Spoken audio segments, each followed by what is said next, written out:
নারায়ণগঞ্জের বন্দরের মুসাপুর ইউনিয়নের চর ইসলামপুরে মার্কাজুল মাদিনা আল ইসলামিয়া মাদ্রাসার নতুন কমিটির সদস্যদের সংবর্ধনা ও উন্নয়ন বিষয়ক আলোচনা সভা অনুষ্ঠিত হয়েছে। শুক্রবার সকালে মাদ্রাসা প্রাঙ্গণে আয়োজিত এই অনুষ্ঠানে সভাপতিত্ব করেন মুসাপুর ইউনিয়ন পরিষদের ৯ নং ওয়ার্ডের মেম্বার ও মাদ্রাসার সভাপতি মাহবুব। শিক্ষক, অভিভাবক ও স্থানীয় ব্যক্তিবর্গ অনুষ্ঠানে উপস্থিত থেকে নবগঠিত কমিটিকে ফুলেল শুভেচ্ছা জানান। বিস্তারিত থাকছে এটিস রিপোর্টে। নারায়ণগঞ্জের বন্দর উপজেলার মুসাপুর ইউনিয়নের চর ইসলামপুরে অবস্থিত মার্কাজুল মাদিনা আল ইসলামিয়া মাদ্রাসার নতুন কমিটির সদস্যদের সংবর্ধনা ও আলোচনা সভা অনুষ্ঠিত হয়েছে।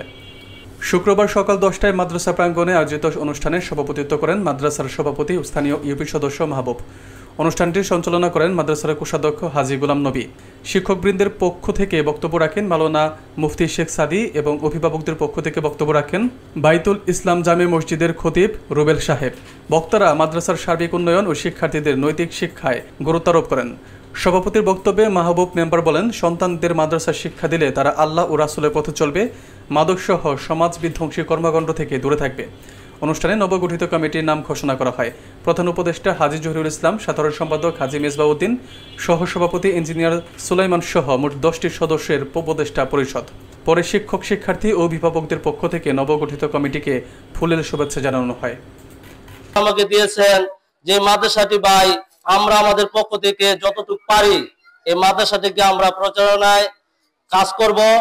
আর এই মাদ্রাসাটি কিভাবে এই মাদ্রাসাটি আদর্শ মাদ্রাসা তৈরি হয় সে বিষয়ে আমরা যতটুকু পারি, আমরা যেখানে যাওয়ার প্রয়োজন সেখানে যাব।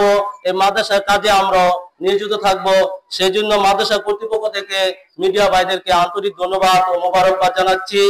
এই মাদ্রাসাটি যেভাবে পরিচালিত হয়, আমি অত্র এলাকার যারা ধনবান ব্যক্তিত্ব আছেন, অত্র এলাকায় দান করেন বিভিন্ন মাদ্রাসা মসজিদ, তাদের প্রতি বিশেষ অনুরোধ জানাবো, আপনারা এই মাদ্রাসাটির কাছে আসুন, দেখুন এখানে পড়াশোনার মান কিভাবে হচ্ছে, এখানে শিক্ষকদের কিভাবে বেতনে আমরা সমস্যা জর্জরিত হচ্ছি। একটি ঘরের মধ্যে 2টি শ্রেণী ভাগ করে এখানে পড়াশোনা করা হচ্ছে। আমরা চাই এলাকার যারা ধনবান ব্যক্তিবর্গ আছেন, আপনাদের সহযোগিতা পেলে অত্র এলাকায় একটি স্বয়ংসম্পূর্ণ মাদ্রাসা ও আদর্শ মাদ্রাসা হিসাবে গড়ে উঠবে। আমাদের কমিটির পক্ষ থেকে আজকে অনেক কমিটির লোক উপস্থিত হতে পারে নাই, অনেক ব্যস্ততার কারণে। যেহেতু আজকে শুক্রবার অনেক ব্যস্ততা ছিল, আশা করি আমাদের সামনের মিটিং এ সবাই উপস্থিত হবেন এবং আমাদের মাদ্রাসার উন্নয়নের যাতে খুব দ্রুত উন্নয়নের পথে আমরা যেতে পারি। কমিটির সবার কাছে আমার আবেদন, মাদ্রাসাটার প্রতি সবাই খেয়াল রাখবেন। যার যার দায়িত্ব, আমার উপরে যে দায়িত্ব আছে আপনারা সবাই দোয়া করবেন যাতে আমি আমার দায়িত্ব সুন্দরভাবে পালন করতে পারি। এটা এখন চালু যখন হয়েছে, আশা করি আল্লাহর দরবারে এবং আপনাকে দোয়ায় এই মাদ্রাসা সবসময় চলবে। এবং আমি এখানে থাকি, আমি দেখি আমাদের এখানকার পড়ার মান খুব ভালো। মানে একটু ছেলেরা যেগুলি জান এগুলি আমরাও জানি না।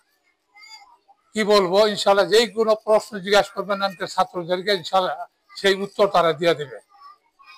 তো এখন আপনি সবাই চেষ্টা করবেন কিভাবে ছাত্রকে এখানে দেওয়া যায়।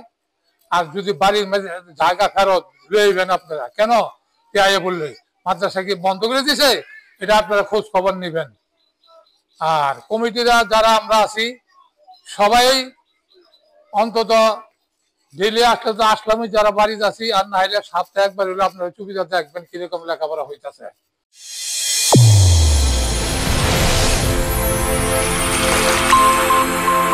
চ্যানেল A1 হৃদয়ের স্পন্দন।